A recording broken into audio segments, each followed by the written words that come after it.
Kagan, how are you doing?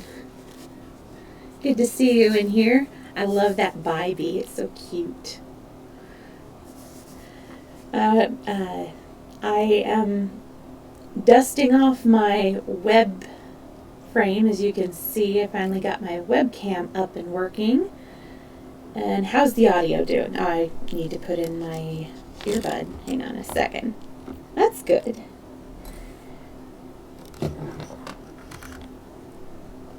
I am good. Yeah, I'm better than I was last night. Last night was rough. Hi, John. How are you doing? Good to see you too. And my webcam is back. I'm glad about that. I kept getting people asking, so yeah, yay. So this is me, and you'll most likely see Snockings, joining us every now and again. She'll probably appear through here or on the scratching post. This, the cat scratching post.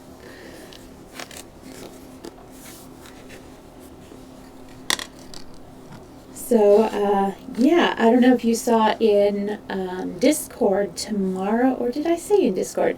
Tomorrow I am going to be trying to get through the entirety of The Time Machine by H.G. Wells. So that's going, it's pretty thin. Let me show you this thing. Look at that. It's only like 75 pages or something like that. It's ridiculously small.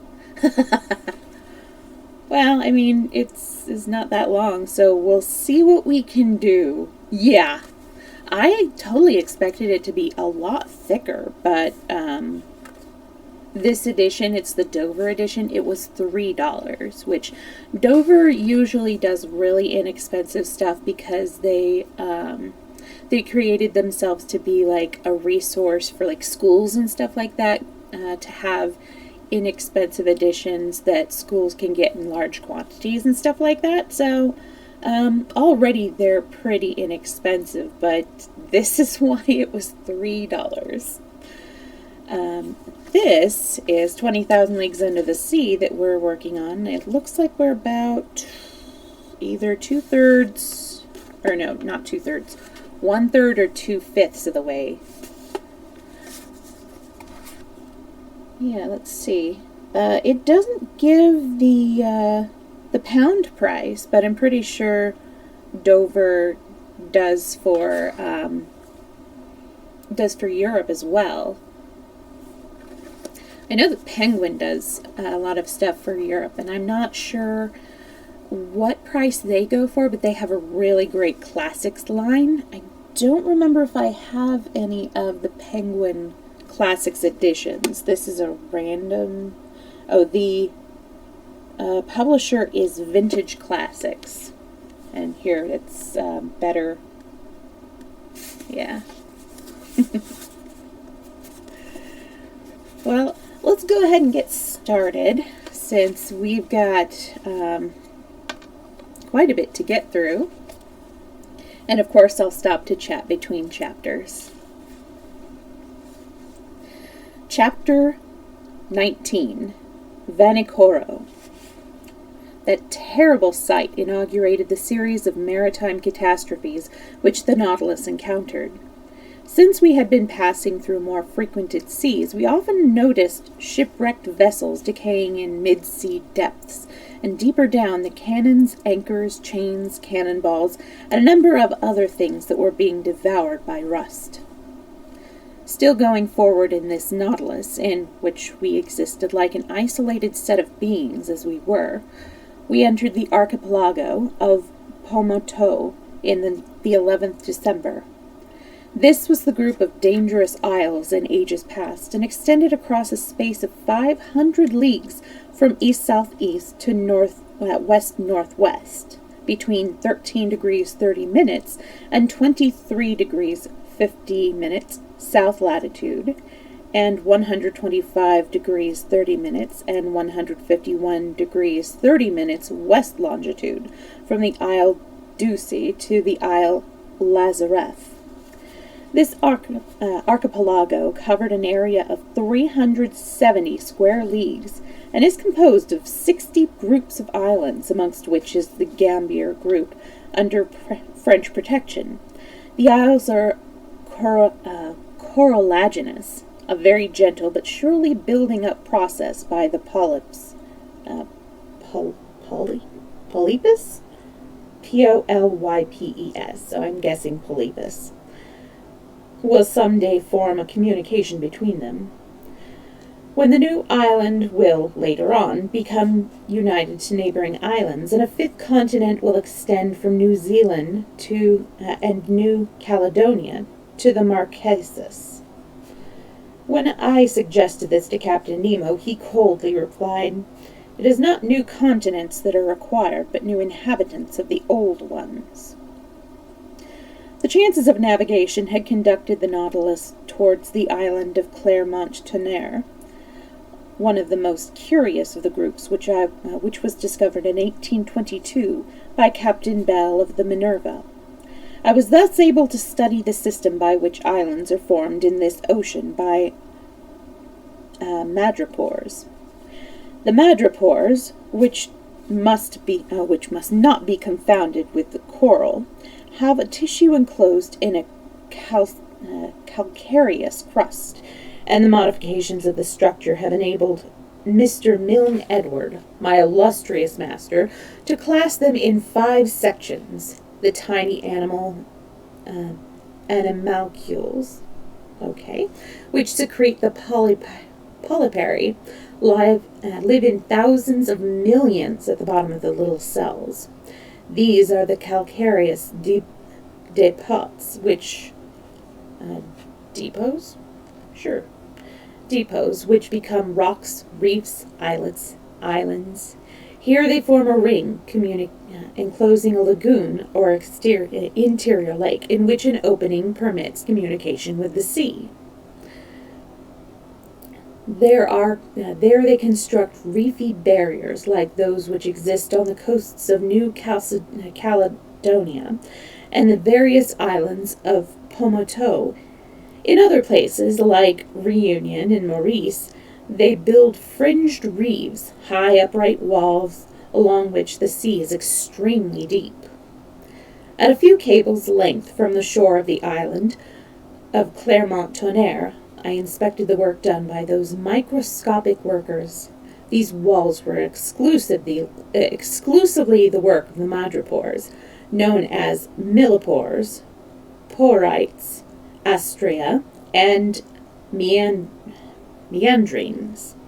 These polypus are chiefly developed at the moving and higher beds of the ocean, and consequently it is their upper parts which commence these works, and which are buried by degrees with the debris of the secretions which support them. This, at least, is the theory of Mr. Darwin, who thus explains the theory of atolls. A better theory, as I think, is that the madrepores have as a basis the summits of mountains or volcanoes upon which to work, and which are at some distance below the surface. I was enabled to observe these curious walls very closely, for in perpendicular depth the surroundings gave more than 300 yards, and their electric light made these brilliant calcareous masses gleam again.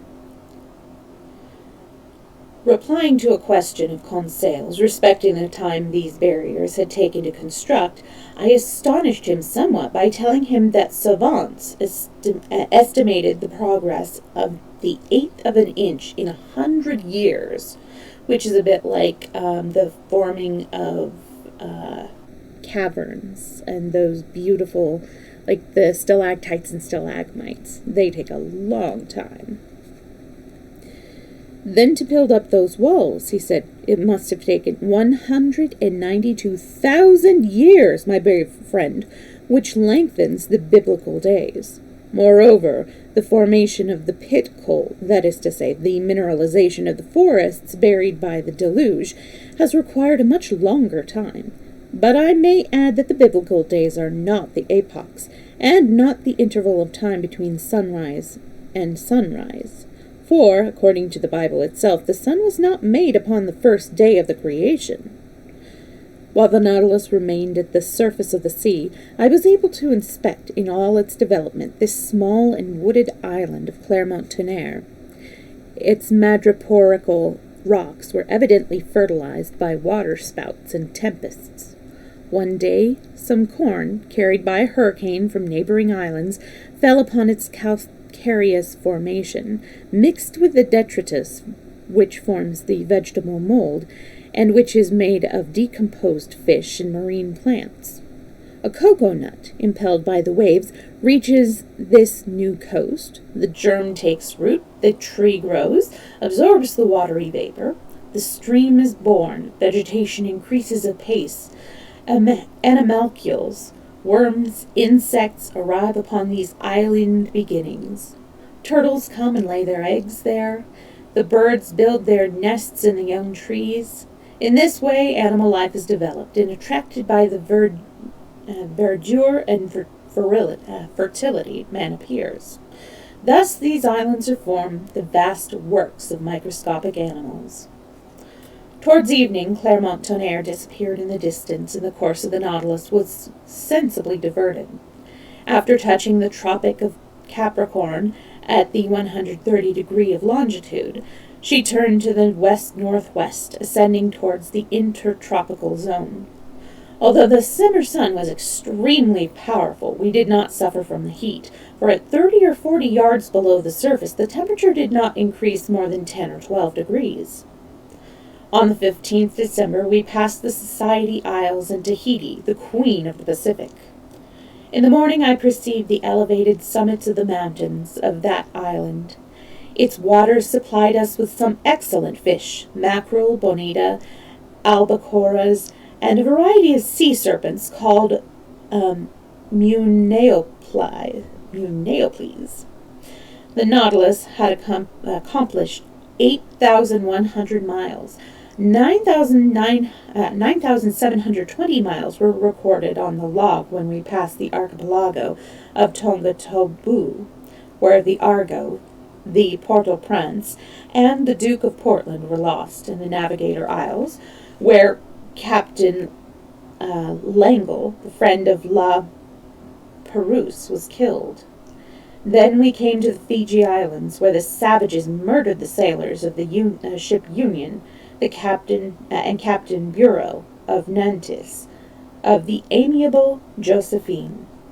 This archipelago extended 100 leagues to the south and north, and 900 leagues from east to west, and is comprised between 6 degrees and 2 degrees south latitude, and 174 degrees and 179 degrees west longitude. It is composed of islands, islets, and rocks, amongst which are the islands of Viti-Levu, Banana-Levu, and Candebon.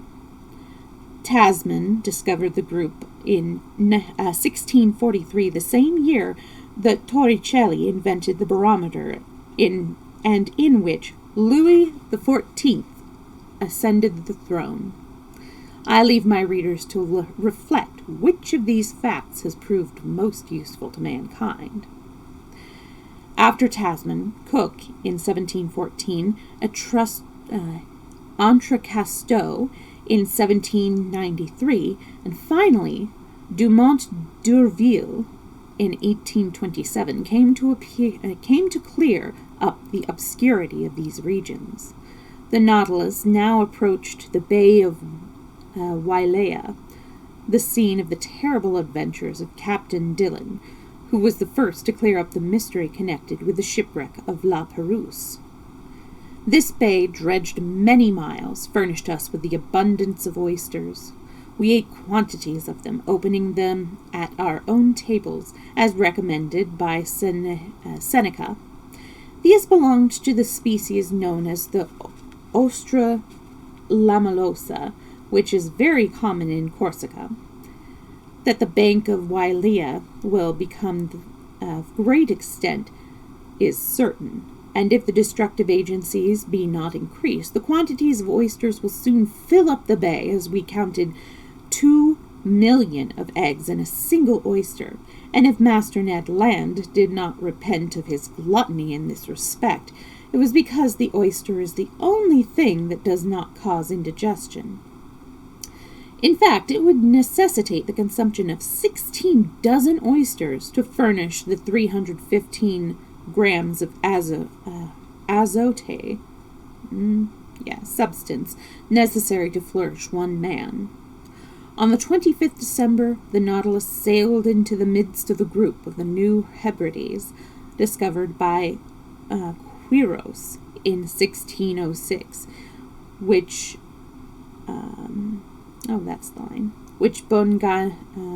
Bougainville explored in 1768, and to which Captain Cook gave its name in 1773. This group is composed principally of 9 large islands and forms a band of 120 leagues from north-northwest to south-southeast, included between 18 degrees and 2 degrees south latitude and 164 and 168 degrees longitude. We also passed close to the island of Auron, which at midday appeared to be a mass of green woods commanded by a mountain of immense height.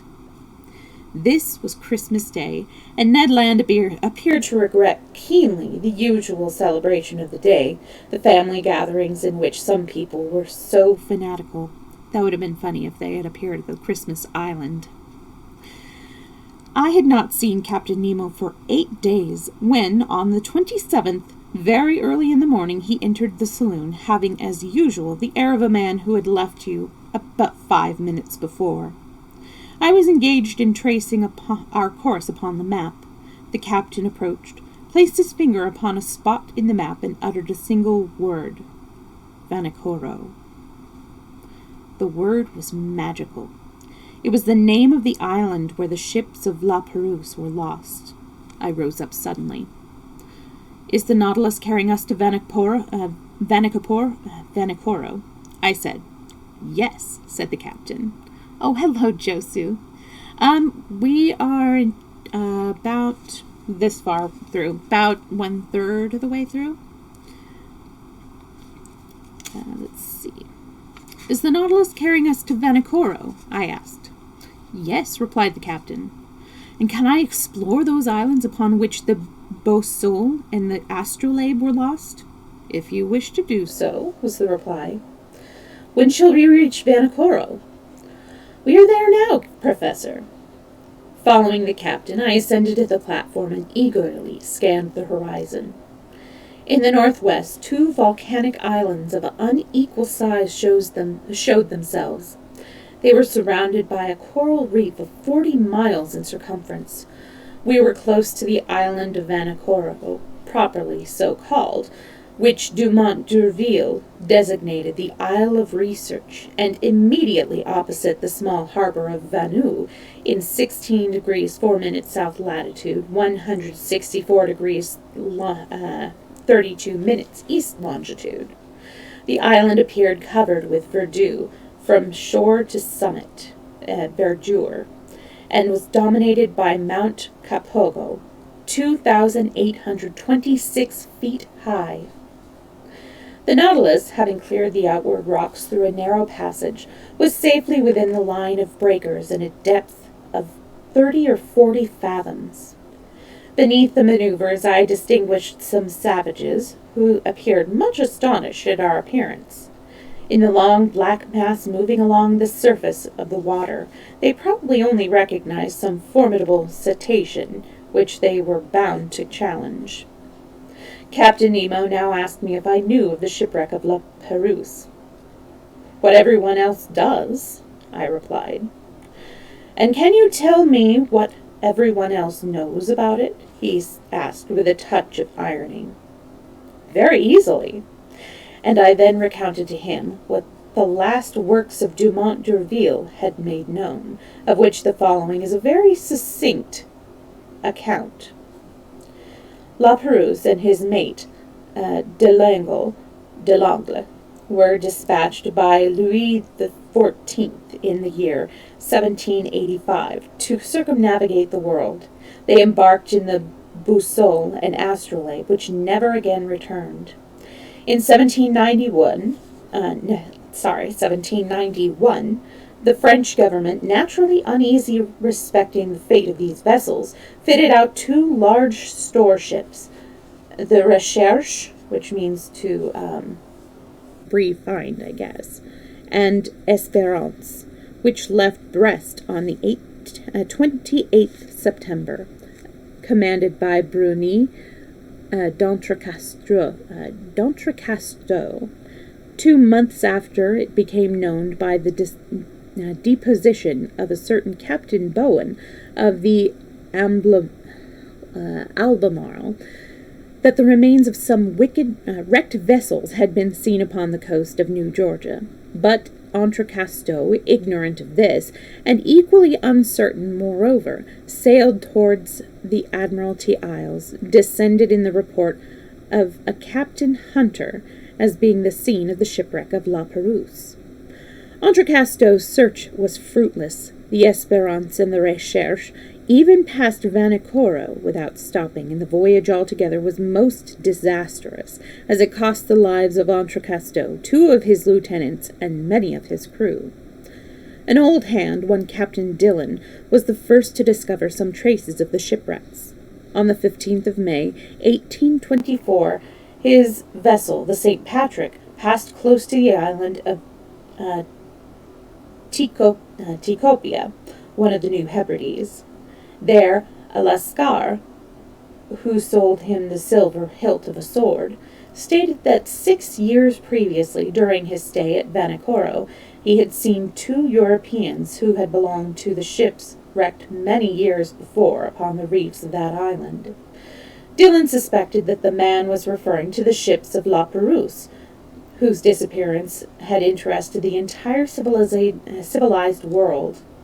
He wished to reach Vanikoro, where, according to the Lascar, he would find many traces of the wrecked vessels, but the wind and opposing elements prevented him. Dillon returned to Calcutta. There he made known his discovery to the Asiatic Society and to the East India Company. A vessel, to which they gave the name of the Research, was placed at his disposal, and he sailed on the 23rd of January, 1827, accompanied by a French agent. The Research, having touched at several ports in the Pacific, anchored before Vanikoro. My goodness, why am I having trouble? Anchored before Vanikoro on the 7th of July, 1827, in the same harbor of Vanu in which the Nautilus is now lying. There they picked up many relics in the wrecks: iron utensils, anchors, block strops, swivel guns and shot, astronomical instruments, a part of the taffrail, and a bronze timepiece, which the inscription Bazin m'a fait, marked by the manufactory at Brest, 1785. Doubt was no longer possible. Dillon remained at the ill-fated spot to complete his arrangements. In October, he quitted Vanikoro and sailed towards New Zealand, reaching Calcutta on 7th April, 1828. He then proceeded to France, where he was kindly received by Charles X. But meantime, Dumont d'Urville, ignorant of what Dillon had accomplished, had sailed to discover the scene of the shipwreck. He had learnt from a whaler that a medal and cross of St. Louis had been seen in the hands of savages in New Caledonia. D'Urville then put to sea, and 2 months after Dillon had quitted Vanikoro, he anchored before Hobart Town. There he heard of Dillon's success, and further he learned that a certain James Hobbs, mate of the Union of Calcutta, had landed on an island situated in 8 degrees 18 minutes south latitude and 156 degrees 30 minutes east longitude, and had remarked the iron bars and the red stuffs which were in use by the aborigines. Dumont d'Urville was much perplexed and did not know whether he could believe these reports, so he finally decided to follow Dillon's tracks. On the 10th February, 1828, the astrolabe appeared before Tikopia, and, taking on board as guide a deserter who had taken up his abode in the island, he made Vanikoro on the 12th February and anchored in the harbor of Vanu. On the 23rd, many of the officers explored the island and brought back a few unimportant relics. The natives, by denial and evasions, refused to lend them assistance in discovering the locality of the disaster. This suspicious conduct gave the French reason to believe that the natives had maltreated the shipwrecked crews, and, in fact, they appeared to be fearful that D'Urville would avenge La Pérouse and his unfortunate companions. However, on the 26th, by presents, and etc., the natives were induced to believe that there was nothing to fear, and they conducted the mate, Monsieur Jacquinot, to the scene of the wreck. There, in 3 or 4 fathoms of water between the Pacon and Vanu reefs, lay anchors, cannon, pig iron, and lead embedded in the calcareous secretions. The longboat and the whaler of the astrolabe were set to the spot, and after much labor they returned with an anchor, a cannon, some pig lead, and 2 brass swivel guns. Dumont d'Urville, by interrogating the natives, also discovered that La Pérouse, after having lost his ship, had constructed a small vessel in which he was again lost. Where, they did not know. The commander then caused a cenotaph to be erected to the memory of the bold navigator and his companions.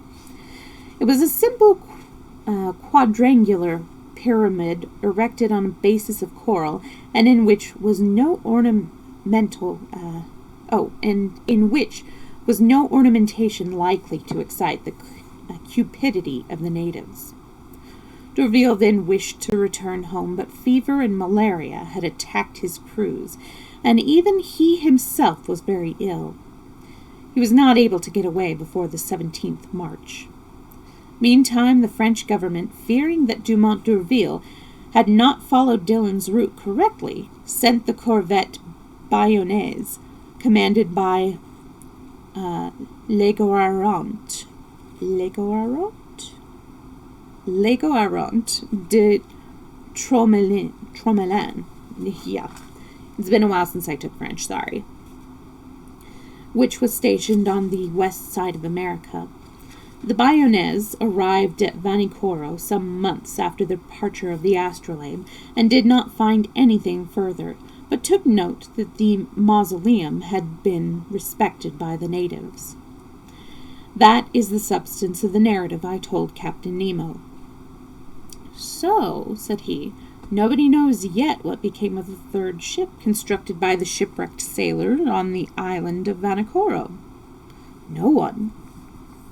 Captain Nemo made no reply, but signed to me to follow him into the saloon. The Nautilus was then at some distance below the surface, and the panels were opened.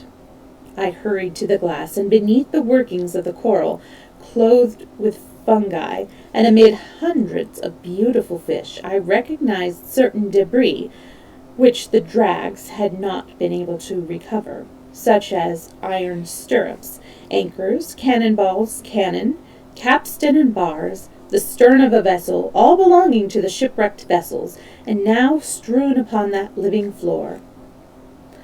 While I was looking at these desolate waifs and strays, Captain Nemo said gravely, "The commander, La Pérouse, left on the 7th December, 1785, with the Boussole and the astrolabe. He touched first at Botany Bay, visited the Friendly Isles, New Caledonia, sailed thence towards Vera Cruz, put into Namonca, one of the Hapay group. His ship then arrived at the unknown Vanikoro reefs. The Boussole, which was in advance, struck them on to the south side, The astrolabe went to her assistance and shared her fate. The former vessel was soon entirely knocked to pieces, but the latter, being to leeward, lasted some days. The natives treated the crews kindly. They lodged them on the island, and there they built a smaller vessel with the timbers of the ships. Some sailors elected to remain at Vanikoro. The rest, weak and ill, accompanied La Perouse. He made for the Solemn Isles, and there the adventurers all perished upon the western side of the principal island, between Capes Deception and Satisfaction. "And how do you know all this?" I exclaimed. "See what I found at the scene of the last shipwreck." Captain Nemo then showed me a tin box stamped with the French arms, but much corroded by the sea-water. I opened it, and within I found a bundle of yellow but still readable papers. They were the actual instructions issued by the Minister of Marine to La Perouse, and were annotated in the margin by Louis XIV himself. "Ah, it was a fine death for a sailor," said Captain Nemo. "The coral is a peaceful resting place, and constitutes the only heaven for me and my companion." We're between chapters, so I'll read a bit of the chat. Oh, I'll have to take a look at his cat. You didn't miss much, Kickin. Okay, I hope you have a good day, Kickin. You're probably already gone, but I'll see you next time.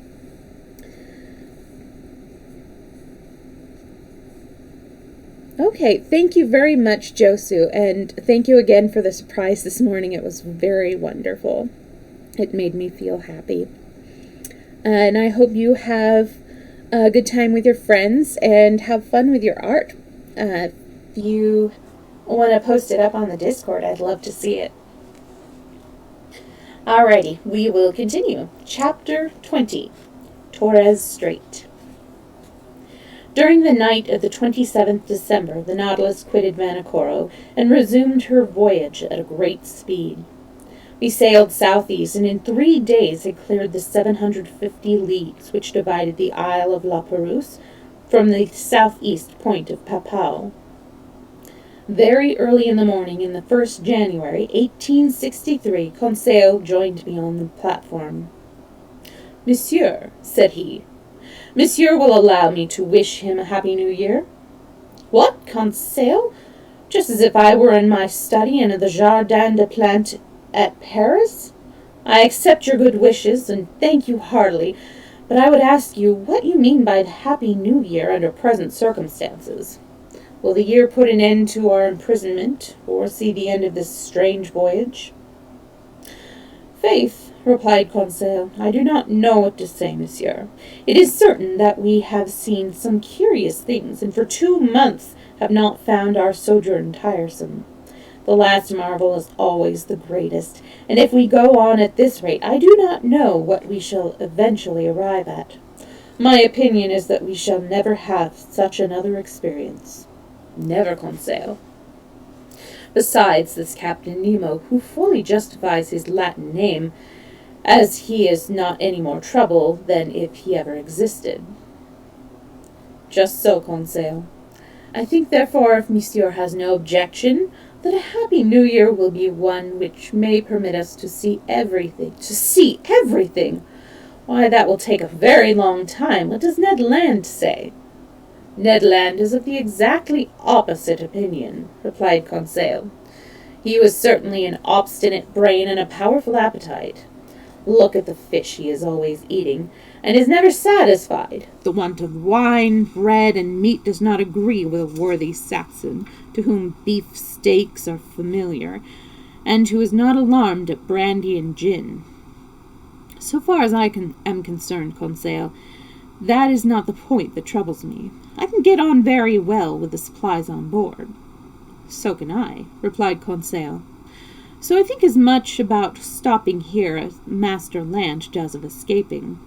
Therefore, if the new year is not good for me, it may be so for him, and vice versa. In this way, somebody is sure to be satisfied. So, in conclusion, I wish Monsieur whatever pleases him best." "Thank you, Conseil. But I must ask you to remit, for the present, the question of New Year's gifts, and, meantime, except a shake of the hand, I have nothing else to offer." "Monsieur has never been so generous," said Conseil. And the brave lad descended.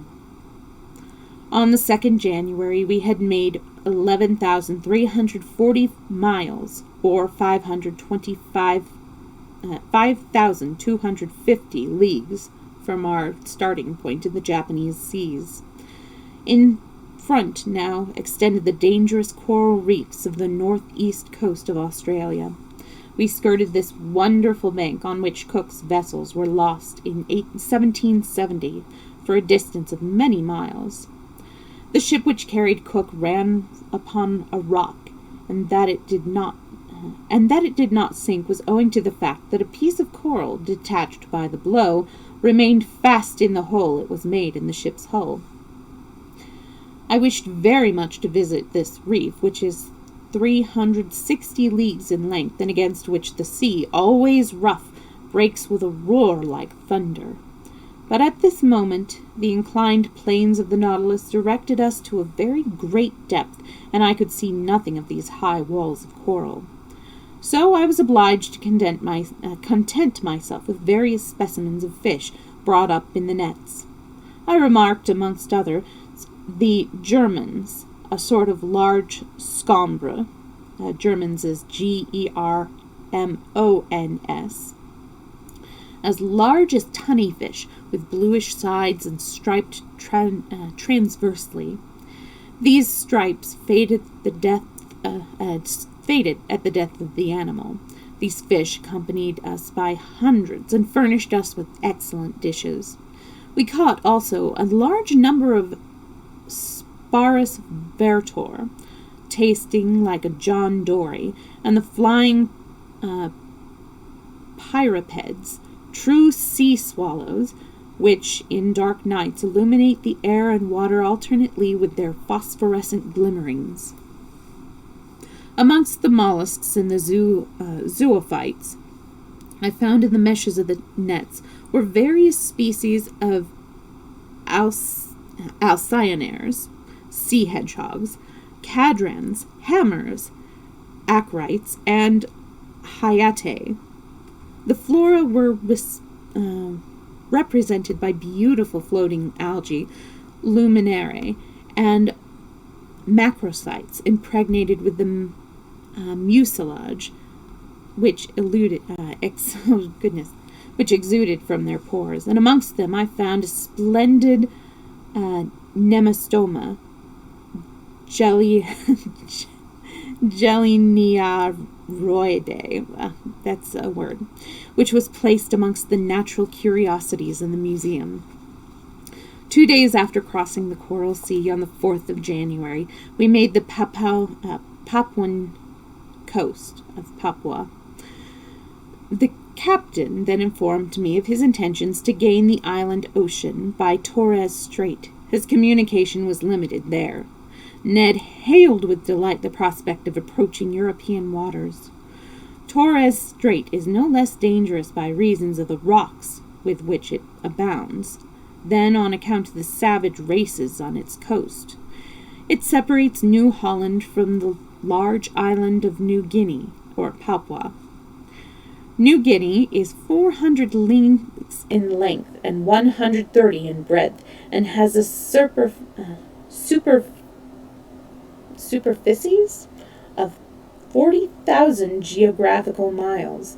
It is situated between 0 degrees 19 minutes and 10 degrees 2 minutes south latitude, and 128 degrees 83 minutes and 146 degrees 15 minutes longitude. At midday, while the mate was taking in observation, I discerned the summits of Mount Arpelks rising into sharp rocks. This land, discovered in 1511 by the Portuguese Sarona, was visited successfully by Don José de Meneses in 1526, by Grijalva in 1527, by the Spanish general Alvar de Saavedra, 1528, by Huigo Ortez in 1545, by Schonten in 1616, by Nicholas Srink in 1753, by Tasman, Dampier, Furnel, Carteret, Edwards, Bougainville, Cook, Forrest, McClure, and Entrecasteaux in 1792, by Dupenny in 1823, and by Dumont d'Urville in 1827. It is the worst passage of all in the Malaysian archipelago, as Monsieur de Runzi had said, and I had little doubt that this hazardous bit of navigation would bring us to the celebrated Andaman Islands. The Nautilus was then at the entrance of the most dangerous strait in the globe, and one which the hardiest sailors scarcely dare to traverse, and which Luis Paz de Torres, arrived in returning from the south into Melanesia, and in which the ships of Dumont d'Urville were nearly lost. The Nautilus itself, superior to all the perils of the sea, was nevertheless obliged to exercise great caution amongst these coral reefs. Torres Strait is about 34 leagues wide, but it is obstructed by innumerable islands and islets, shoals, rocks, etc., which render navigation almost impracticable. Consequently, Captain Nemo took all necessary precautions. The Nautilus, floating at the surface, proceeded at a moderate pace. The crew beat the water slowly, like the tail of a cetacean. Profiting by these circumstances, my two companions and I took up our position on the platform. Before us rose the steersman's cage, and I believe Captain Nemo was also there, directing the Nautilus himself. I had the excellent maps of Torres Straits designed and drawn up by the hydrographical engineers, Vincedon Dumoulin and Lieutenant Couvrant de Bois, who is now an admiral, who formed part of the staff of Dumont d'Urville during his last voyages of circumnavigation. These are, with those of Captain King, the best maps in which unravel the intricacies of this narrow passage. Therefore I studied them attentively. The sea broke furiously around the Nautilus. The current ran from southeast to northeast at a rate of 2.5 miles an hour, and broke in foam against the coral reefs, which rose at frequent intervals. "This is a nasty sea," I said to Ned Land. "This lunatic captain of ours must be very sure of his course," replied the Canadian, "for I can see some reefs there which would splinter this vessel if she touched them." The situation was really perilous, but the Nautilus appeared to glide magically between these foaming rocks. She did not follow the route of the Astrolabe and the Zélé, which was fatal to Dumont d'Urville, but took a more northerly course, coasting Murray Island and turning to the southeast towards Cumberland Passage. I really did think we should be wrecked when, bearing to the northwest, we passed amid a quantity of unknown islets towards the island of Tournelle and the dangerous passage. I was already reflecting when Captain Nemo, imprudent even to foolhardiness, wished to bring his ship into this passage where the corvettes of Dumont d'Urville had been lost, when, changing his course a second time and bearing westward, he made for the island of Gueboroar. It was then 3 p.m.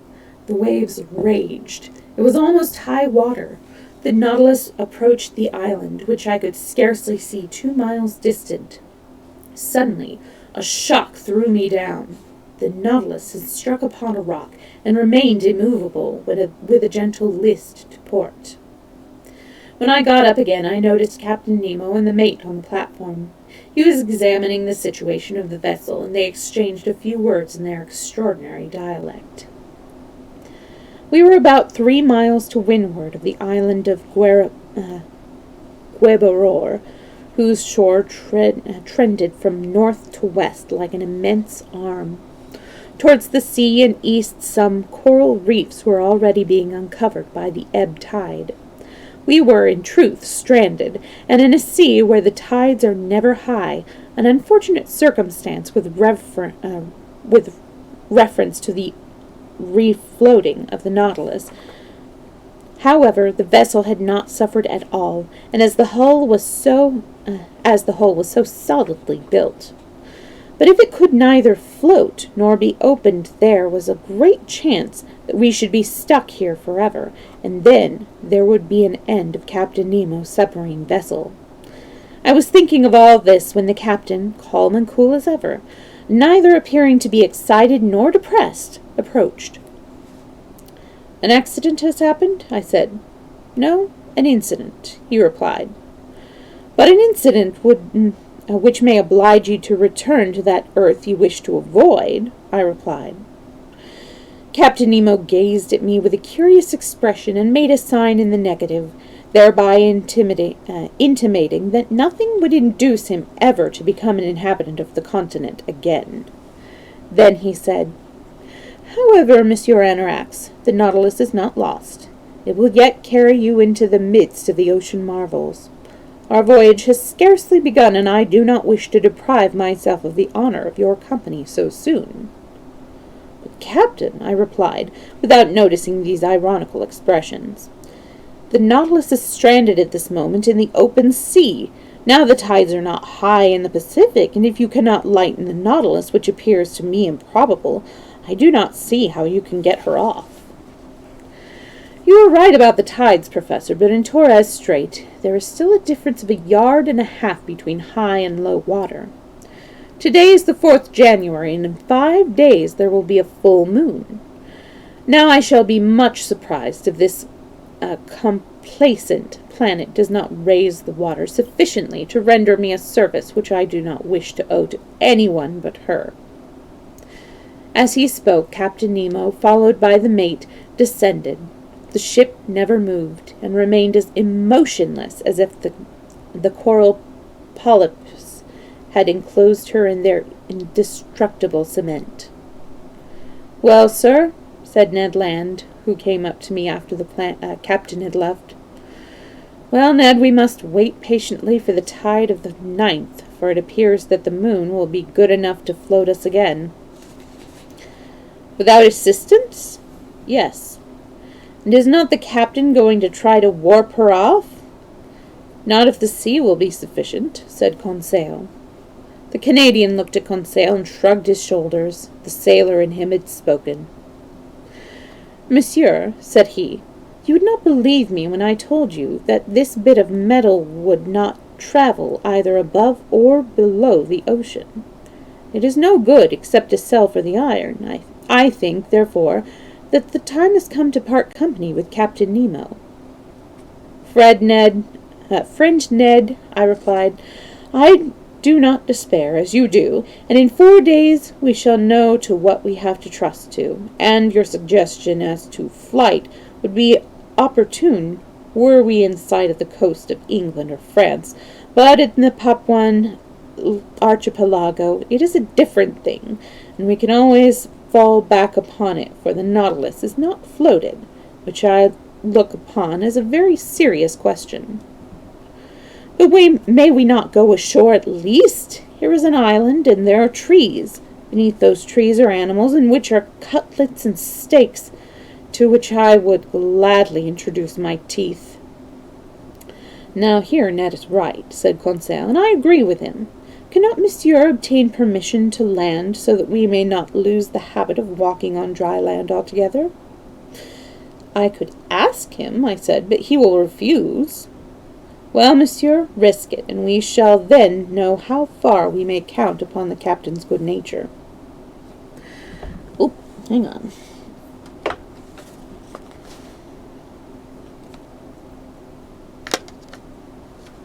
Earbud fell out. To my great surprise, Captain Nemo made no objection and accorded his permission in a most polite and gracious manner, without even exacting any promise in return. But a walk in New Guinea was somewhat dangerous, and I would have advised Ned Land not to attempt it. Better be a prisoner on board the Nautilus than fall into the hands of natives. The launch was placed at our disposal for the next morning. I did not inquire whether Captain Nemo would accompany us.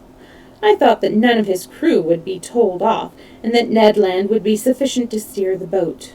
Moreover, the land was only 2 miles off, and it was only child's play for the Canadian to steer a boat amongst the reefs so fatal to large vessels. Next morning the boat was launched by 2 men. The oars were in the boat, and we had only to take our places. At 8 o'clock, armed with guns and hatchets, we left the Nautilus. The sea was calm, and there was a slight land breeze. Conseil and I took the oars and pulled vigorously, and Ned steered. The boat was well managed and went at a good pace. Ned Land was unable to restrain his exultation. He was like an escaped prisoner, and did not think it was by any means necessary to return to prison. "Aha, meat!" he cried. "We shall now eat some meat, and what meat? Game. No bread, perhaps. I'm far from saying that fish is not a very good thing, but you may have too much of it, and a bit of venison grilled on the hot embers will be an agreeable variety." "Gourmand!" cried Conseil. "You make my mouth water." "We do not yet know whether there is any game in these woods," said I, "and whether the game is not such as is more likely to hunt the hunter than to be hunted itself." "Very good, Monsieur Anorax," said Ned, whose teeth must have been lately sharpened. "Then I will eat the sirloin of a tiger if there be no other quadruped in the island." "Ned is getting alarming," said Conseil. "Come what will," said Ned, "the first animal on 4 legs without feathers, or the first on 2 legs with feathers, shall be saluted by a shot from my gun, I assure you." "Now," said I, "Master Land's imprudence is beginning to manifest itself." "Don't you be alarmed, Monsieur Anorax," replied the Canadian, "and pull strong. I only ask for 25 minutes to offer you a meal of my providing." At 8:30, the launch ran gently upon a sandy beach, having safely traversed the coral-studded sea which washes the island of Gueboroar. Taking just a small break.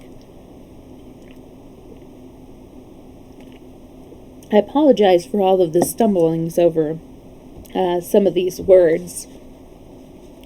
I try to go by, if I know that it's like Spanish or French, I know how to pronounce those words, and I try to go by Latin vowels if I don't, but I get a little flustered sometimes. But we'll see how we fare with this next chapter. Chapter 21. Some Say Ashore. I was much impressed upon landing. Ned trod the ground as if he had come to take possession. We had been 2 months passengers in the Nautilus, to use Captain Nemo's expression, that is to say, prisoners of the commander. We were soon at gunshot distance from the shore. The soil was almost entirely madreporic, but some dry beds of torrents, scattered with granite debris, betokened the primal formation of the island. The horizon was completely hidden by the woods. Enormous trees, nearly 200 feet high, intertwined by bindweed of the tropics, formed actual hammocks which were rocked by the gentle breeze. There were mimosas, figs, teaks, hibiscus, palms, in mingled profusion, and beneath these verdant shade the orchids, both vegetable and ferny, were growing. But without noticing the beautiful flora, the Canadian abandoned the agreeable for the useful. He perceived a coconut tree. He knocked down a nut, broke it, and we drank the milk. We ate the kernel with a satisfaction which was a mute protest against the Nautilus dinners. "Excellent," said Ned. "Exquisite," replied Conseil. "And I did not think that your Nemo would object to our expedition if he saw the prospect of a cargo of coconuts," said Ned. "I do not believe so myself, but he will not want to taste them," said I. "So much the worse for him," said Conseil. "And the better for us," replied Ned. There will be more left." "Just one word, Masterland," said I, as he was preparing to attack another tree. "The coconut is a very good thing, but before we fill the launch with them, let us see whether the island does not produce something equally useful. Fresh vegetables will be welcome in the storehouse of the Nautilus." "Monsieur is right," said Conseil, "and I propose to have 3 divisions in the boat, one for fruit, one for vegetable, and one for venison, of which we have hitherto had not the slightest trace." "Conseil, you must never despair for anything," said Ned. "Let us get on," I said, "but keep a sharp lookout. Although the island appears to be uninhabited, it may contain some individuals who would be less hard to please as to the quality of game." "Ha ha!" replied Ned Land as he moved his jaws significantly. "Well, Ned," cried Conseil. "Faith," he said, "I am beginning to understand the charms of anthropophagy." Ned, what are you saying? You a cannibal! I shall not be safe so near you in the cabin now. Suppose I should wake up some fine morning half-eaten." "Friend Conseil, I like you very much, but not enough to eat you, unless under the pressure of necessity." "I am not proud," replied Conseil. "Let us go on. We must kill some game to satisfy this cannibal, or one of these mornings Monsieur will only have the fragments of a servant to wait on him." All this time we were penetrating into the wooded glades of the forest. We looked through it in every way. Chance brought about that we desired in this search for vegetables, and one of the most useful products of tropical regions furnished us with an article of food much needed on board. I mean the breadfruit, which is very plentiful in the island of Gueberor, and I there noticed the variety without grains, which in Malaya is entitled rima. This tree is distinguished from others by its upright stem, which is about 40 feet high. The top is gracefully rounded and is composed of large, multi-lobed leaves, known as two naturalists at once by this Artocorpus. Yeah. From this green mass the fruit detaches itself. It is nearly 4 inches long and of hexagonal form. A most useful vegetable supplied by nature to countries where corn does not grow, and which, without any cultivation, yields its fruit during 8 months of the year. Ned Land was well acquainted with this fruit. He had eaten them on former occasions, and he knew how to prepare them. Thus the sight of them excited a desire to possess them, and he did not long delay the attempt. "Monsieur," said he, "I shall die if I do not taste a little of this breadfruit." "Eat at your leisure, Ned," I replied. "We are here to experimentalize. Get them down." "That will not take long," replied the Canadian, and armed with a match, he lit a fire of dead wood, which crackled joyously. Meantime, Conseil and I chose the best fruits. Some had not yet reached maturity, and their thick skin was covered over with a white fibrous pulp. In other places, great numbers, yellow and gelatinous, had not waited to be gathered. These fruits did not contain noyau. Conseil brought a dozen to Ned Land, who placed them on the fire, after cutting them in thick slices. In so doing, he kept saying, "You will see how good the bread will be." "Particularly as we have been so long deprived of it," said Conseil. "It is even better than bread," added the Canadian. "It is like a fine pastry. Have you ever eaten it, monsieur?" "No, Ned." "Well, then, prepare yourself for something very nice, and if you do not enjoy it, I am no longer the king of harpooners." In a few moments the part of the fruit exposed to the fire was completely baked. The interior appeared like a white dough, like the crumb of bread. The taste was something like the artichoke. It must be admitted that the bread was excellent, and I ate it with much gusto. "Unfortunately," said I, "it will not keep fresh, and it seems to me useless to attempt to lay it in any store of it on board." "Indeed, monsieur," cried Ned, "but you speak as a naturalist. Now I speak as a baker. Conseil, collect a quantity of those fruits for us to carry on board." "And how will you prepare them?" I asked. "By making a fermented paste with their pulp, which will keep it sweet for an indefinite period. When I want to use the bread, I have only to cook it on board, and notwithstanding a slightly acid taste, you will find it excellent." "Then, Master Ned, I see that the bread will be all right." "If," replied the Canadian, "we had some fruit and vegetables." "Let us look for them." When our search was ended, we set about completing our dinner. Our efforts were not fruitless, and towards midday we had laid in a quantity of bananas. I like the pun. These delicious products of the torrid zone ripened all the year round, and the Malayas, who call them pisang, eat them raw.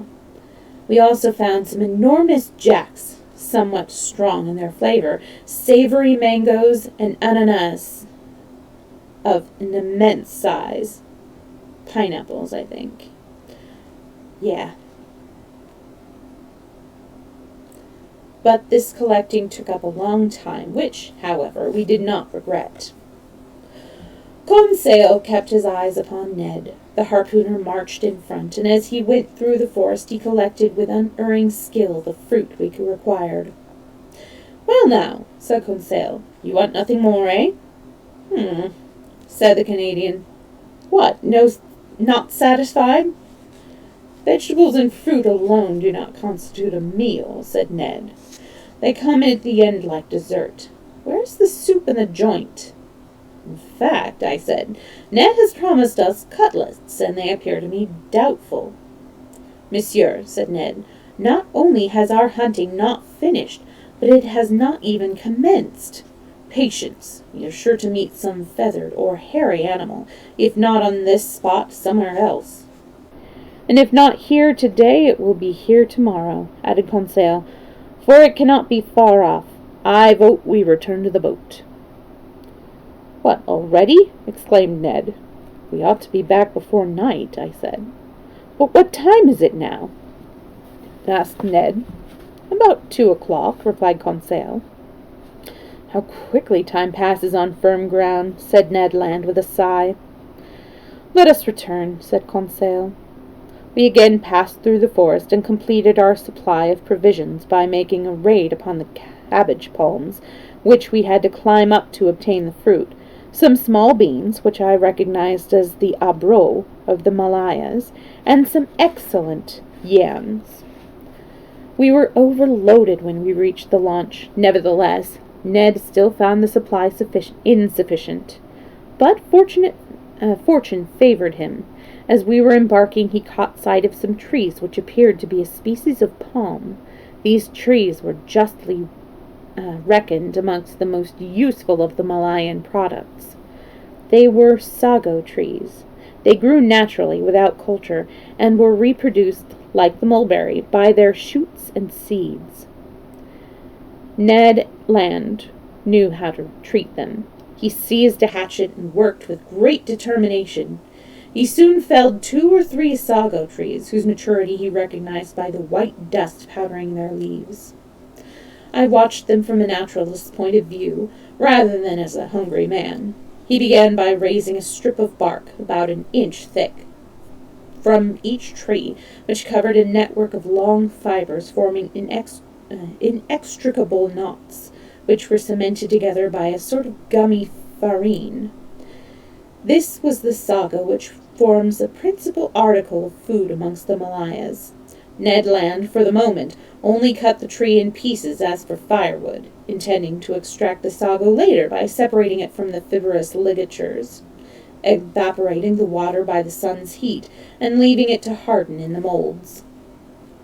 At length, about 5 p.m., laden with our treasures, we quitted the island, and half an hour later climbed on board the Nautilus. No one was to be seen. The vessel appeared deserted. We embarked our provisions. I descended to my room, where I found my supper prepared. I ate it and went to bed. Next morning, the 6th January, nothing new appeared on board. No sound was heard. Not a sign of life. The launch lay alongside as we had left it. We resolved to return to the island. Ned Land was hoping to be more successful as a hunter than he had been the day before, and wished to visit another portion of the forest. At sunrise we were en route. The boat, assisted by the tide, soon reached the island. We disembarked, and thinking it better to trust to the instinct of the Canadian, we followed Ned Land, whose long legs threatened to distance us. He took his course towards the west, then, finding some torrents, he gained the high ground, which is surrounded by beautiful woods. Some kingfishers darted along the watercourses, but would not allow us to approach them.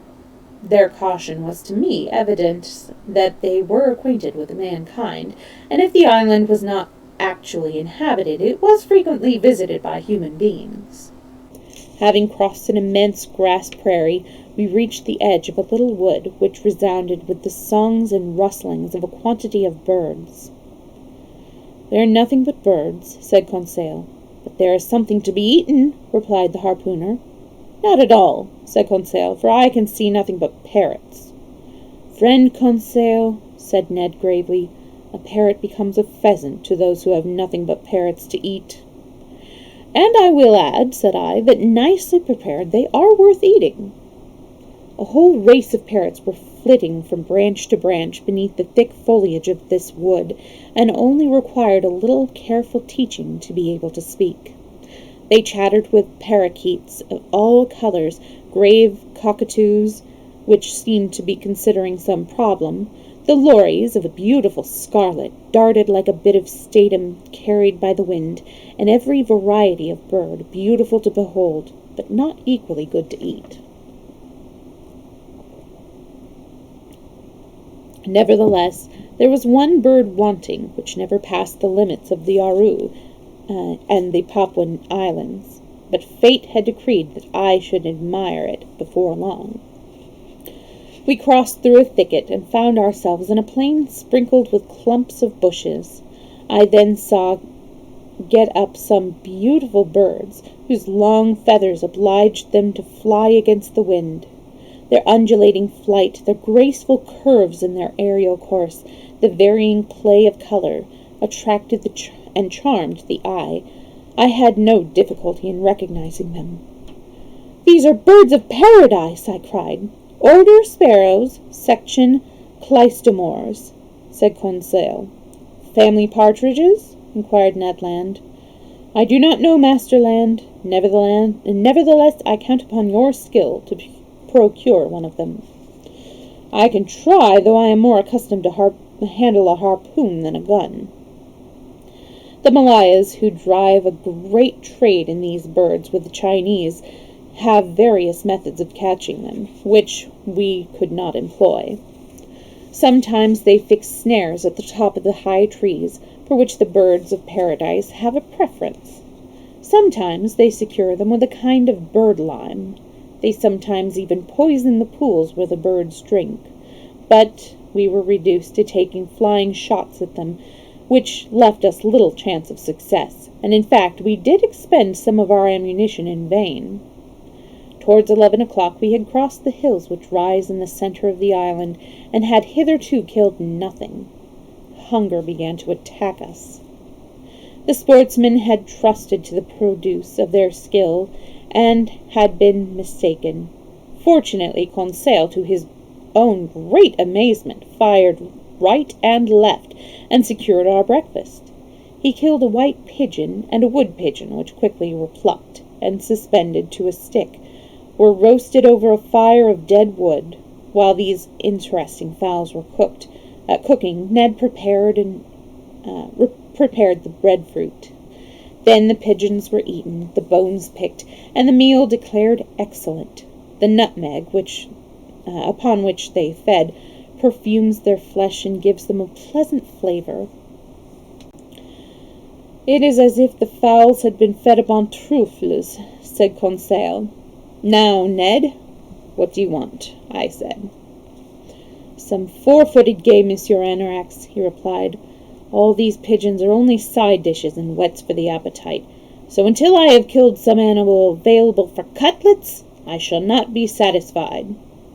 "Nor shall I, Ned, until I catch a bird of paradise." "Let us go, then," replied Conseil. "But in the direction of our boat. We have reached the first mountains, and I think it will be better to re-enter the forest." This was sensible advice, and was followed. After an hour's walking, we reached a regular forest of sago trees. Some harmless serpents fled at our approach. The birds of paradise disappeared, and I was beginning to despair of getting a specimen, when Conseil, who was ahead, stooped suddenly, uttered a triumphant cry, and came back to me carrying a magnificent bird of paradise. "Bravo, Conseil!" I cried. "Monsieur is very good," replied Conseil. "Not at all, my lad. You have made a master stroke to catch one of those birds alive in your hand. If monsieur will examine it more nearly, he will see that there is nothing very wonderful in it after all." "Why, Conseil?" "Because the bird is as drunk as an owl." "Drunk?" "Yes, sir, intoxicated with the nutmeg under the tree where I took him. Just see, friend Ned, the terrible effects of intemperance." "A thousand devils!" exclaimed the Canadian. "It is rather hard to reproach me the intemperance. I, who have not tasted spirits for 2 months." Meanwhile, I was examining the curious bird. Conseil was right. The bird of paradise, intoxicated by the heady juice, had become helpless. It could not fly, scarcely walk, but that did not trouble me at all, and I let it get over it. The bird belonged to the most beautiful of the 8 species which are found in Papua and the neighboring islands. This was the emerald bird of paradise, one of the rarest. It measures nearly a foot in length. Its head is relatively small. Its eyes are placed near the opening of the beak, and are likewise small. But it presents a wonderful combination of color. The beak is yellow, the claws and feet brown, hazel wings tipped with purple at their extremities, pale yellow on the head and behind the neck, throat emerald green, and the chest and stomach a fine maroon. 2 curved and soft feathers growing above the tail, and prolonged in beautiful light and lengthy plumes of admirable softness, complete the ensemble of this wonderful bird, which the natives call the bird of the sun. I was very anxious to bring back this lovely specimen to Paris, and to present it to the Jardin des Plantes, where there was not a living one. "Is it then so very uncommon?" asked the Canadian in the tone of a hunter who did not regard game from the artistic point of view. "Very rare indeed, and above all, very difficult to catch alive, and even dead these birds are the object of much business traffic. So the natives have conceived the idea of making them up as people might imitate diamonds or pearls." "What?" exclaimed Conseil. "Fabricate birds of paradise?" "Yes, Conseil." "Can monsieur examine the process?" "Certainly. Explain the process." "Certainly. During the east monsoon, these birds lose their magnificent plumage, which surrounds the tail. These are the feathers which are collected by the false traffickers in birds, and which they fix cleverly into some unfortunate parakeet, previously mutilated for the purpose. Then they dye the suture, varnish the bird, and export to the museums and amateurs in Europe, the result of their industry. Well, at any rate, said Nate, if you have not got the bird, you have got his feathers, and so long as you don't want to eat the animal, it is no great matter. But if my wishes were satisfied in the possession of the bird of paradise, Ned's were not so. Happily, during the afternoon, He shot a magnificent wild pig, which the relatives call bari utang. This animal came in very opportunely, and was welcomed accordingly. Ned Land was very proud of his shooting. The pig, touched by the electric bullet, had fallen dead on the instant. The Canadian prepared him in workmanlike manner, after having taken some cutlets from him for our evening meal. Then the chase was resumed, which was further distinguished by the exploits of Conseil and Ned Land. These two, by beating, roused a herd of kangaroos which bounded away as actively as usual, but they did not fly so rapidly as the electric bullets which checked their bounding career. "Aha! Professor!" cried Ned, into whose head the sportsman's passion for killing had mounted. "What excellent game, particularly stewed. What a provision for the Nautilus! 2, 3, 5 head! And when I think that we are eating all this fresh meat, and the idiots on board have not a crumb." In the excess of his joy, the Canadian, if he had not talked so much, would have slain the whole herd. But he was content with a dozen of these marsupials, which form the first order of aplacentary mammifers, as Conseil told us. These animals were small. They were a species of rabbit kangaroo, which live in the trees, and whose rapidity of movement is extreme. But if only of medium height, they furnish excellent food. We were very well pleased with the result of our hunting. The delighted Ned proposed to return again upon the following morning, with a view of to depopulate all the game, but he was reckoning without his host. At 6 p.m. we arrived at the shore. Our boat was as we had left it. The Nautilus, like a great rock, rose up from the waves about 2 miles off. Ned Land at once occupied himself respecting the important question of dinner. He undertook the cooking part of it very well.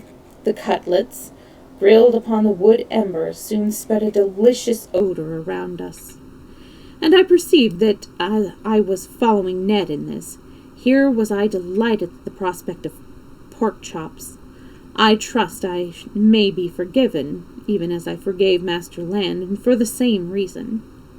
In fact, the dinner was a success. The pigeons wound up this, to us, extraordinary meal. The sago pâté, the breadfruit, some mangoes, half a dozen bananas, some fermented coconut milk, put us in good trim. I really believe that the ideas of my worthy companion were not altogether so clear as they might have been. "Suppose we do not return to the Nautilus tonight," said Conseil. "Suppose we do not return to the Nautilus at all," added Ned Land. At this moment a large stone fell at our feet and cut short the harpooner's suggestion.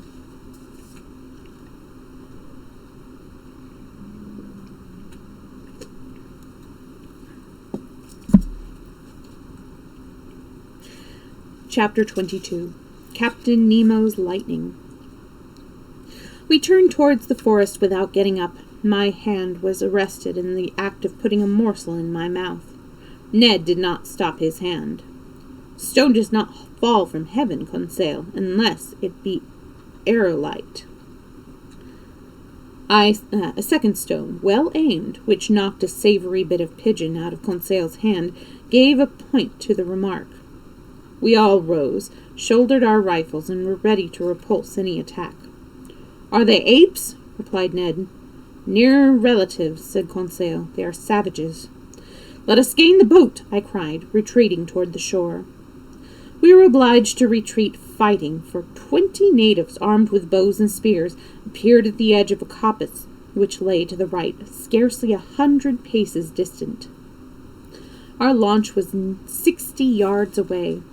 The savages approached steadily, but very demonstrative in their hostility. Stones and arrows whistled around us.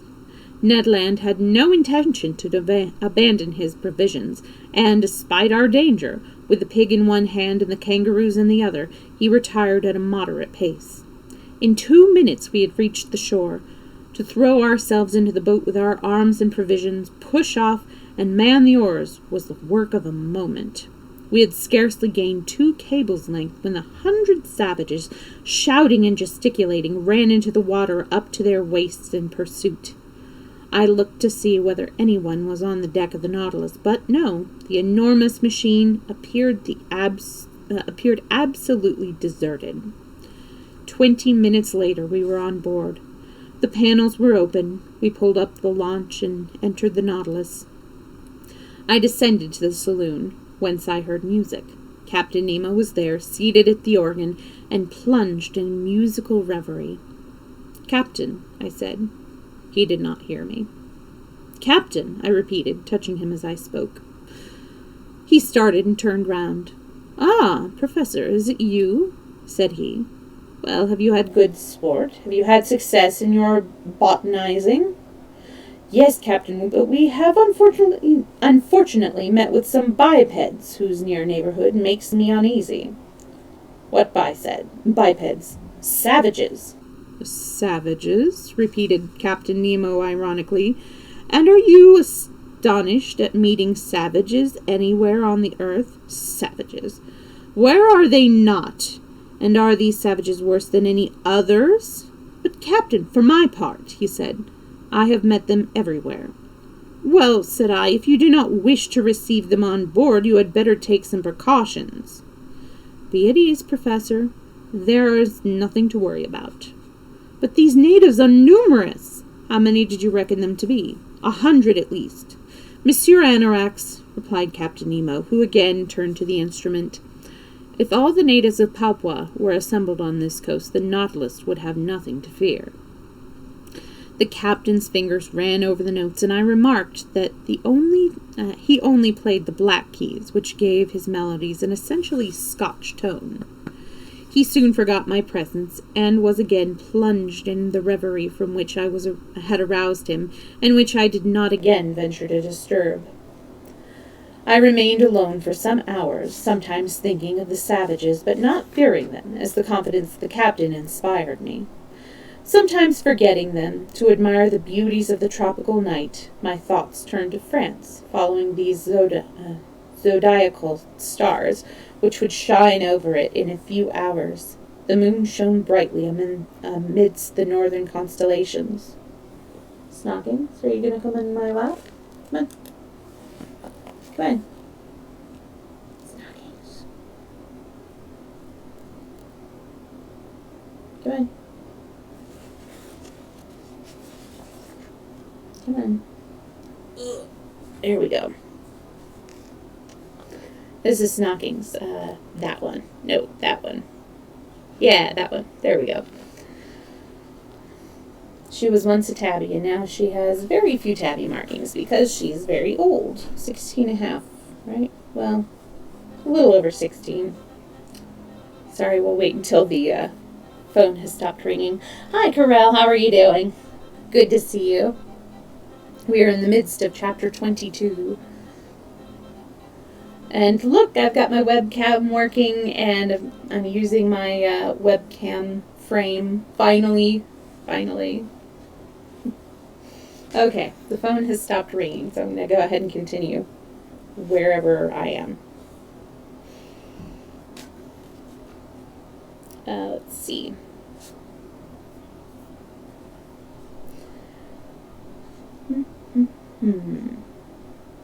Okay, I think I'll backtrack a little bit. I remained alone for some hours, sometimes thinking of savages, but not fearing them, as the confidence of the captain inspired me, sometimes forgetting them, to admire the beauties of the tropical night. My thoughts turned to France, following these zodiacal stars, which would shine over in a few hours. The moon shone brightly amidst the northern constellations. I wondered whether this complacent planet would raise the waters for us tomorrow and float the Nautilus. Towards midnight, seeing that all was quiet around us, I retired and slept quietly. The night passed without incident. The Papuans were afraid, no doubt, even at the view of the monster stranded in their bay, for the panels had been left open, and access to the Nautilus was easy. At 6 o'clock the next morning, I ascended to the platform. The morning mists were rising. The island, its shores and mountains, would soon be distinctly visible. The natives were still there, and in greater numbers than before, 500 or 600 perhaps. Some of them advanced over the coral reefs, the tide being out, to within 2 cables' length of the Nautilus. I could distinguish them plainly. They were of the true Papuan type, all tall, athletic men, high foreheads, large noses, not flattened, and white teeth. Their long hair, tinted red, fell over their shoulders, and their skin was as black and glossy as that of the Nubian. The lobes of their ears, cut and distended, were hung with bone ornaments. The men were naked, as a rule. Amongst them there were a few women, clothed from waist to knee in a regular crinoline of grassy texture, sustained by a girdle of bark. Some of the chiefs had ornamented their necks with a painted crescent, and with rows of red and white beads. They were nearly all armed with bows and arrows and shields, which over the shoulder they wore a kind of net, in which they carried the round stones, which they sling with much accuracy of aim. One of the chiefs approached the Nautilus pretty closely and examined it attentively. He appeared to be a Mado of high rank, for he was dressed in a mat of banana leaves, fringed at the edges, and trimmed up with bright colors. I could easily have shot this fellow, who was so unguardedly gazing at us, but I thought it better to wait the actual commencement of hostilities. Between Europeans and savages, it is always better to let the latter commence an attack. So long as the tide was low, these natives prowled around the Nautilus, but they were not demonstrative. I heard them frequently repeat the word "asai," and by their gestures they invited me to go ashore, an invitation which I felt myself obliged to decline. All that day, therefore, the launch did not leave the ship, much to Land's disappointment, as he wished to complete his stock of provision. The handy Canadian, however, occupied himself in preparing the food and vegetables we had brought on board. The savages returned to terra firma as the tide rose about 11 o'clock, but their numbers still kept increasing considerably on the shore. It is probable that they came from the neighboring islands, but I had not yet perceived any of the native canoes. Having nothing better to do, I thought I could drag the clear water, in which numbers of shellfish could be distinctly seen, as well as zoophytes and marine plants. This was, moreover, the last day which the Nautilus was to pass in this place, if it was to be again afloat the next day, according to Captain Nemo's promise. I called to Conseil to bring me a light shag nest, something like those which are used in oyster dredging. If monsieur is not displeased at my remark, I would say that these savages are very wicked, are they? Asked Conseil. They are at any rate cannibals, my friend. Still they can be cannibals and brave men, too, replied Conseil, just as one may be a gourmand and an honest man. The one does not exclude the other. Well, Conseil, I grant you that there may be honest cannibals who honestly devour their captives. However, as I do not wish to be eaten, even honestly, I will be upon my guard, for it seems that the captain of the Nautilus is taking no precaution whatever. Now, let us get to work. We finished for 2 hours without pulling up anything extraordinary. We caught some ears of Midas, some harpies, some holochures, some pearl oysters, and a dozen little turtles, which we handed over to the cook. But at a moment when I was least attentive, I lighted upon a wonderful specimen. I might almost say a natural deformity, very rarely met with. Conseil dragged the net, and it came up filled with a number of ordinary specimens, when suddenly I plunged my hand quickly into the net and pulled out a shellfish, and uttered the cry of a conchologist, which is the most piercing cry that the human throat can produce. "What is the matter?" asked Conseil in surprise. "Has monsieur been bitten?" "No, but nevertheless my finger has paid for my discovery." "What discovery?" "This shell," I said, displaying it. "It is only an olive porphyry, genus olive, order Pectinobrachial, class gasteropods, branch mollusk." "Yes, Conseil, but instead of curving from right to left, this olive turns from left to right." "Is it possible?" exclaimed Conseil. "Yes, my lad. A sinister shell? Look at the spiral." "Monsieur," said Conseil, "I can believe it, but I have never had such an experience before." There was, after all, something to excite surprise. Everyone is aware that nature, as a rule, works as if it were from right to left. The planets, the stars, and their movements go from right to left. Mankind uses the right hand more than the left, and consequently all his instruments, etc., are made with the view of being employed from right to left. Nature has generally carried out the principle in the whorl of shells. With very rare exceptions, they all have the spiral from right to left, and when, by chance, a left-handed whorl is discovered, it is worth its weight in gold. Conseil and I were engaged in the contemplation of our treasure, and I was anticipating its presentation to the museum, when a stone, only too well directed by a native, shivered the precious object in Conseil's hand. I uttered a cry of despair. Conseil seized my gun and leveled it at a savage who was swinging his sling about a dozen yards off. I tried to stop him, but he fired and struck the bracelet of beads which was hanging from the arm of the savage. "Conseil!" I cried. "Conseil!" "Well, did not monsieur see that the cannibal began to attack? A shell is not worth a man's life," I said. "Ah, the blackguard!" cried Conseil. "I would rather he had broken my shoulder." Conseil was sincere, but I did not agree with him. However, the situation had altered during the last few minutes, and we had not perceived the change. 20 canoes now surrounded the Nautilus. These canoes, hollowed out from trunks of trees, were long and narrow and well put together for speed, and kept in equilibrio by double sets of bamboo poles which floated on the surface of the water. They were worked by skillful hands, and it was not without some misgivings that I perceived their approach. It was evident that the Papuans had already been in communication with Europeans, and that they knew their ships, but this long cylinder of iron, without masts or chimneys, what could they make of it? Nothing very pleasant, apparently, as they kept at a respectful distance. However, seeing it motionless, they regained confidence by degrees and sought to make themselves acquainted with the Nautilus. Now, it was precisely this familiarity that it behoved us to check.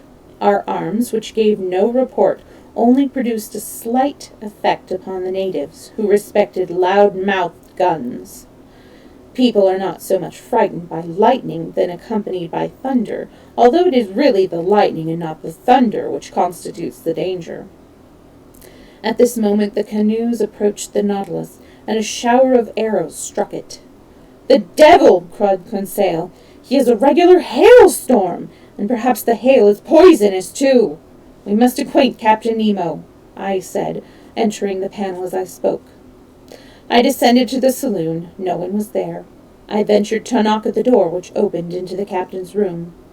"A come in," answered me, and I found the captain immersed in algebraic calculations. "I am disturbing you, I fear," I said politely.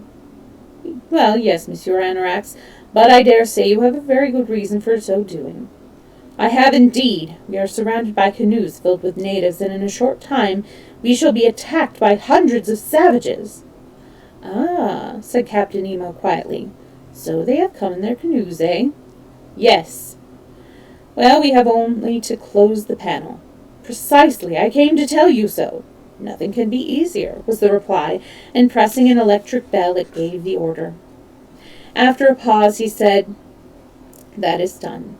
The launch is in its place, and the panels are closed. You have no fear, I suppose, that these gentlemen outside will break the walls which the shot from your frigate could not hurt? No, Captain, but there is still danger. In what way? Tomorrow we must open the panels again for fresh air. Certainly, we breathe like cetaceans, you know. If at this moment the savages were on the outer platform, I do not see how you can prevent their entrance. Then you suppose they will get on board? I am sure of it. Well, let them if they like. I see no reason to prevent them. After all, they are but poor devils, these Papuans, and I do not wish that my visit to the Isle of Gueberor should cost one of them his life. At that I rose to retire, but Captain Nemo detained me and invited me to sit beside him.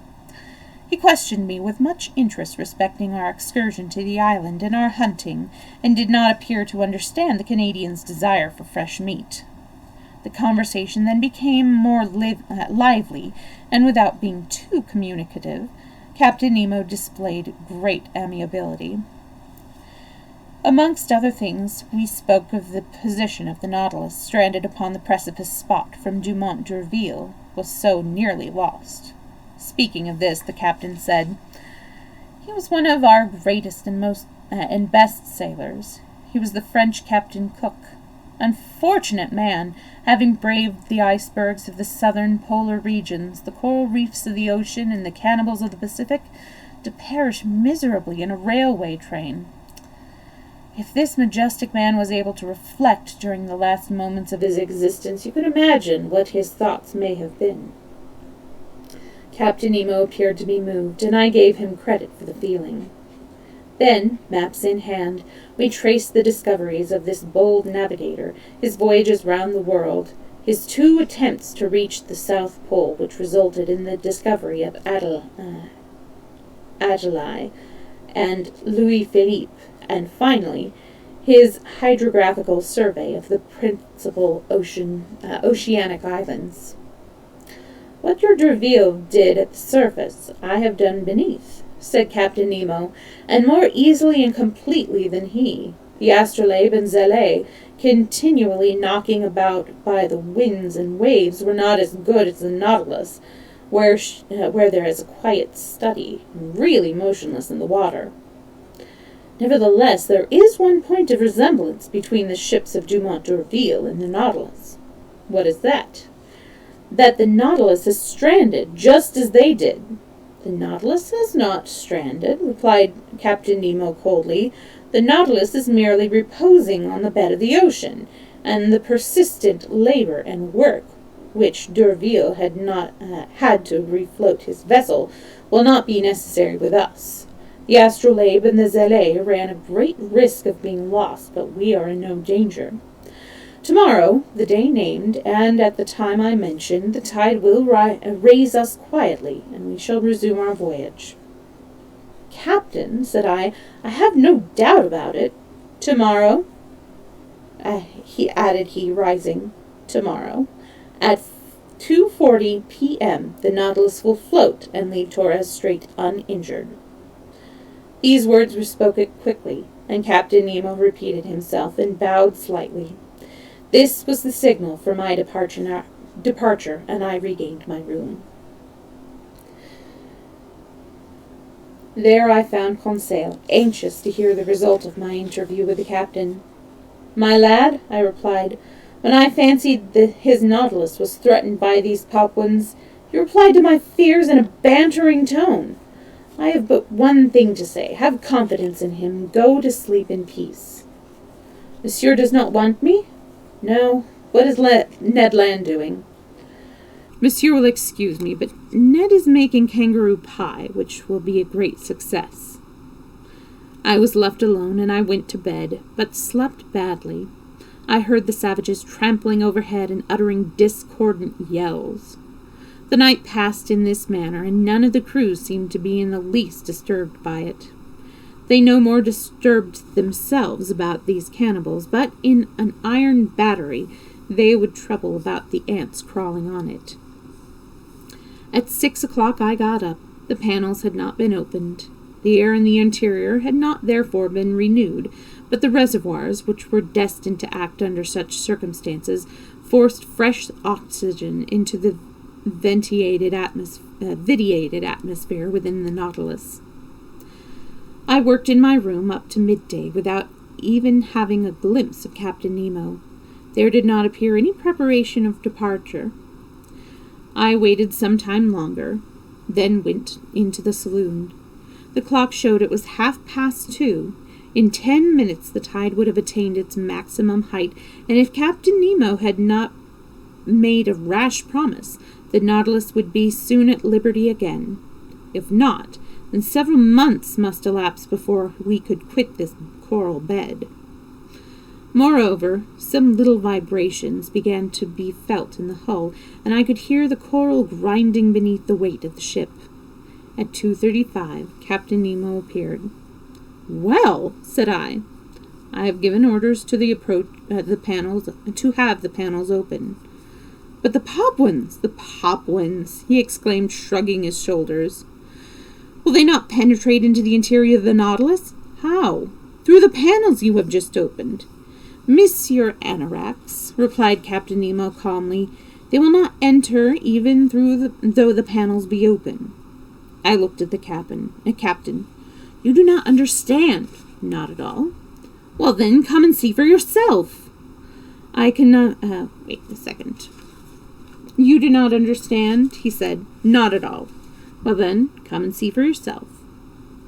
I accompanied him to the center staircase. There I found Ned Land and Conseil very much puzzled to see the crew open the panels, while cries and shouts of rage resounded outside. The mantlets were beaten down, and 20 horrible figures appeared, but the first of the natives who placed his hand upon the balustrade of the staircase was hurled backwards by some invisible force, and he fled, uttering a terrified yell and executing most extraordinary antics. 10 of his companions succeeded him, but all met the same fate. Conseil was delighted.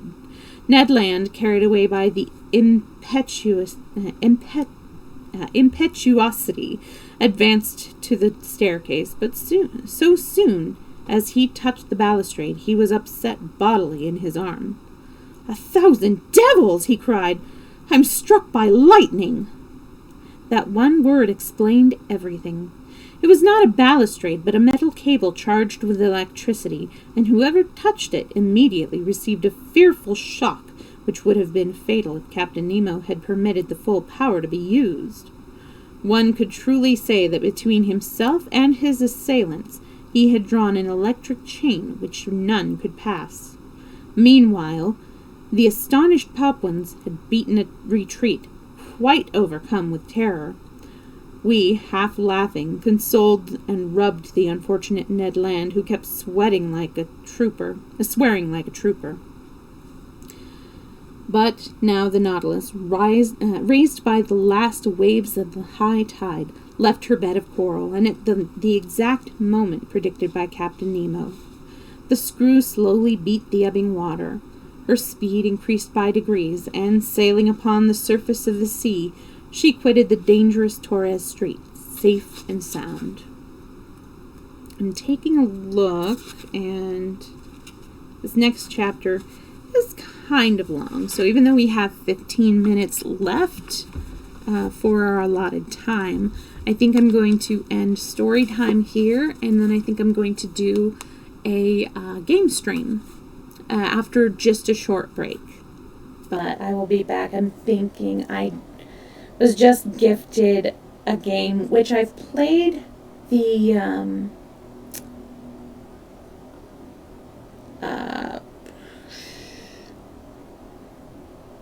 It's not the demo. I played the demo of it, and it was a lot of fun. I wanted to continue it, and now I have it. It's called Dark Side Detective, and it is pixel adventure mystery type of thing. So I'm excited. So I'm going to take a short break. I will be back, and I will let you know when I'm back so you can refresh. Thank you so much for hanging out with me and for listening in. Bye.